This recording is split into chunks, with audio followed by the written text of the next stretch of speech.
Hello po! Ito pong muli si Nanette ng Net Cooking. Ngayong araw na ito ay magluluto po tayo ng chicken with cheese.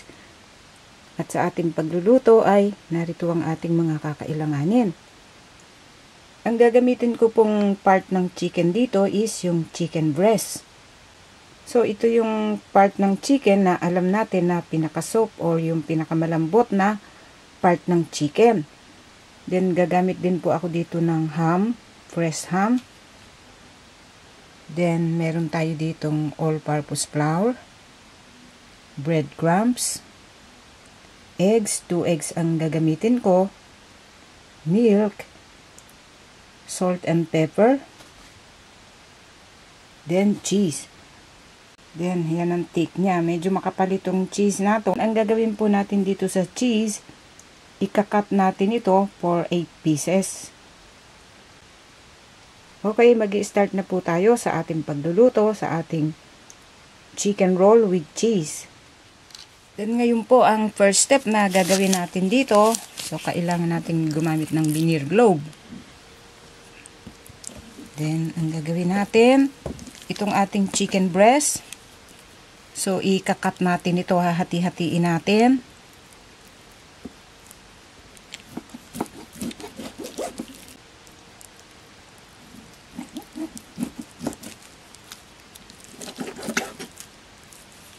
Then, aalisin po natin itong skin ng chicken. So, i-separate natin itong yung skin. Hindi natin kailangan ng skin ng chicken.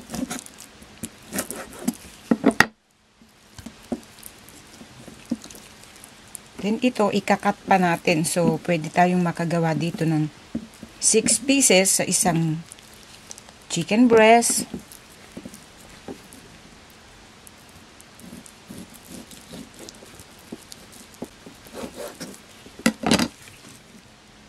Then ngayon, narito na po yung ating mga nakat o napaghati-hati na natin yung ating chicken breast. Then, ang gagawin po natin ngayon, so itabi muna natin dito ito. Then, isa-isahin natin ito. Then, ito, ang gagawin natin dito, papanipisin natin. Ikakat natin siya.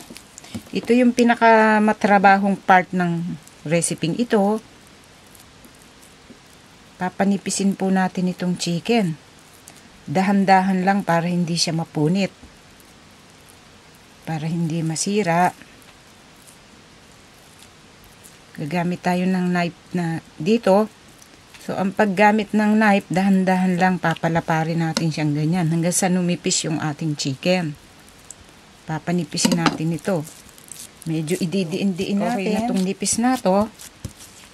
Then, ang gagawin po natin, yung press ham, then hinati lang natin sa dalawa, then lalagay natin dito. Then meron tayo yung cheese, so ito yung pinaghiwa-hiwa nating cheese. Then iro-roll po natin ito.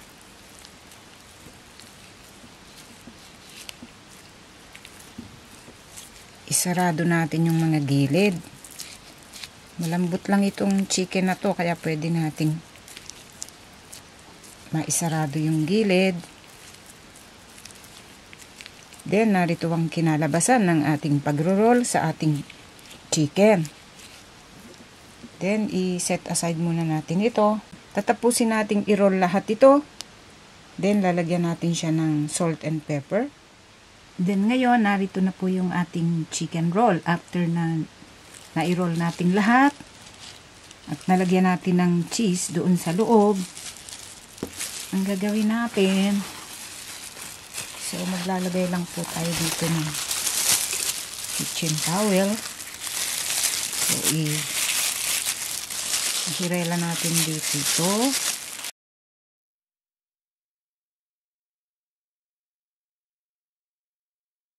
Sprinkle natin ng salt.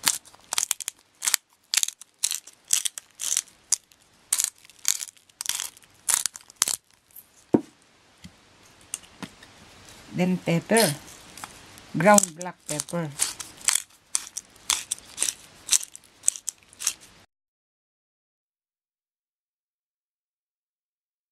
Ngayon po, after na nalagyan natin ng salt and pepper, itong ating chicken roll.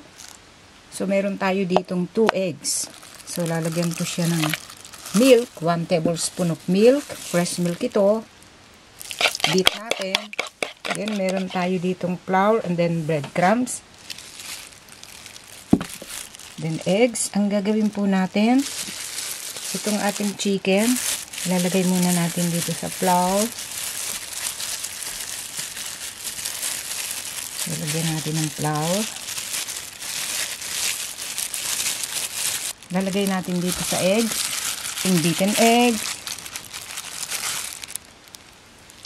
Then, ika-cover po natin ng breadcrumbs.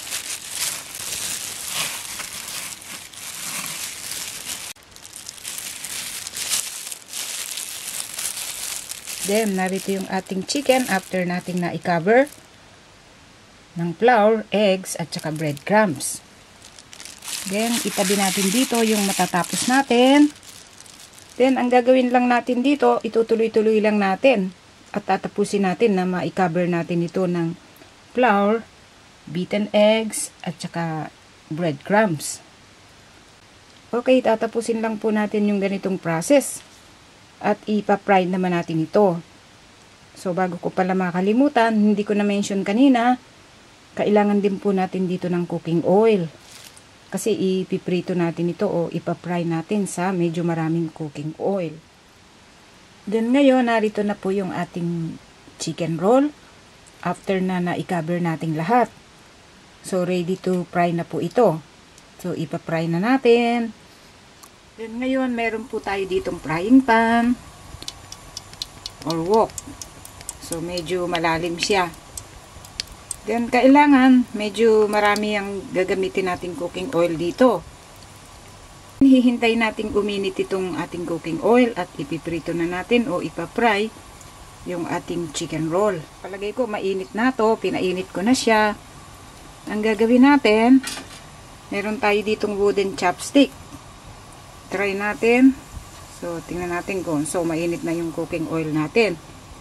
Ang gagawin natin, ipapry na natin yung ating chicken roll.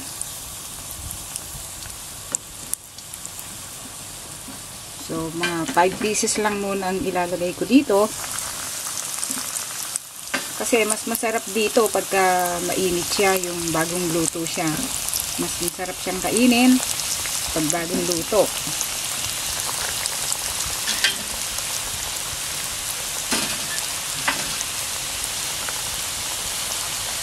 Turn over natin.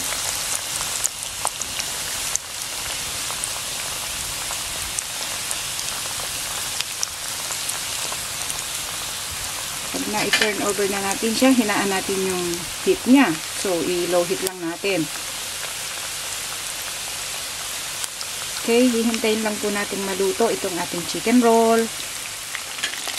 Then ngayon, i-check po natin ito. Palagay ko, luto na itong ating chicken with cheese.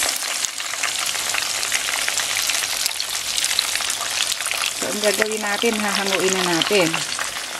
So, lagay natin dito. So, bali 10 minutes ko itong ipiniprito o pinatry. Turn off na po natin ang heat.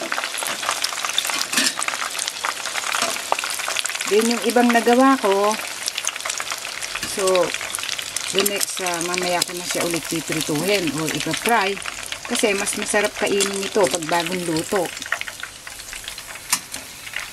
Ayan. So, ikakat natin ito ngayon.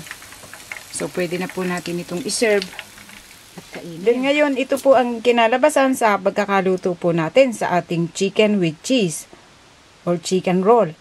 Then, pwede natin siyang kainin with ketchup, tartar sauce, or tonkatsu sauce. Then, ang gagawin natin dito, itry natin i-cut. Then, ika-cut natin. So, ito po ang kinalabasan. Yan.